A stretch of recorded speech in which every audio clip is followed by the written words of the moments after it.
En prélude à la célébration de la 37e édition de la Journée internationale de la femme sous le thème « Égalité femmes-hommes aujourd'hui pour un avenir durable », il a été organisé le mercredi 2 février 2022 l'opération Minjek propre et sans Covid-19.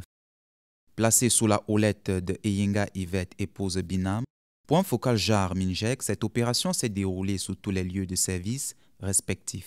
À l'occasion de cette 37e édition de la Journée internationale de la femme, dont le thème est égalité femmes-hommes pour un avenir durable. C'est un thème fort interpellateur par rapport à l'opération que nous organisons ce matin, à savoir Minjek propre et sans Covid. On ne peut avoir un avenir durable si on vit dans des conditions de travail qui ne peuvent pas nous donner une bonne santé. Donc il est question d'assainir notre cadre de travail. Vous avez constaté avec moi que depuis un certain temps, les agents d'entretien de ménage traînent un peu le pied pour ce qui est de l'assainissement de nos espaces de travail. Donc cette opération permettait de rendre sain notre cadre de travail, mais aussi de continuer à sensibiliser contre la Covid-19 qui continue de faire des ravages. Sous la conduite de Maha Adja, épouse Ibrahim, directeur de l'éducation civique et de l'intégration nationale, et de Marie-Joseph Fouda, sous-directeur à la direction de l'insertion sociale des jeunes et du volontariat, la mobilisation et la participation de tous a été effective et active. Clarisse Oona, cadre à la direction de la vie associative et de la participation des jeunes, nous donne son avis sur l'importance d'une telle opération. En participant à cette activité, nous voulons montrer à toutes les femmes, aux hommes également, que la femme a de multiples casquettes. La femme, nous sommes ménagères à la maison, nous sommes aides-soignantes, nous sommes des cadres au ministère. Et quand nous venons faire le ménage ici, c'est pour que nous travaillons dans la propreté. C'est ce que nous faisons habituellement à la maison. Et nous le faisons aussi parce que nous passons le clair de notre temps ici au bureau.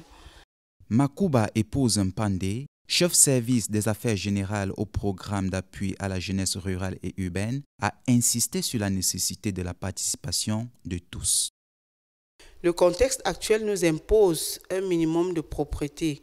Et si, à l'occasion de cette édition de la Journée internationale de la femme, nous avons l'opportunité d'assainir un peu plus notre cadre de travail, le cadre dans lequel nous passons d'ailleurs le plus de temps en journée, parce que si vous faites le ratio entre le temps passé chez vous et celui que vous passez sur le site de service, vraiment vous comprendrez que de telles opérations devraient être multipliées.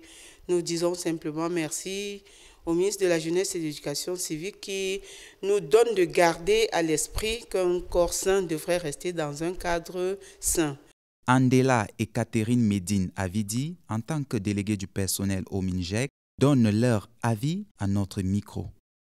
Alors, il est important que pendant cette semaine, pendant cette célébration, que nous marquons d'un geste féminin les locaux qui nous abritent pendant plus de la moitié de notre temps. Nous sommes encore en plein Covid et donc nous devons respecter les mesures barrières. Les mesures barrières, entre autres, il faut se laver les mains, il faut laver son environnement, il faut que tout soit propre pour lutter vraiment contre le Covid-19 qui continue, n'est-ce pas, à se manifester.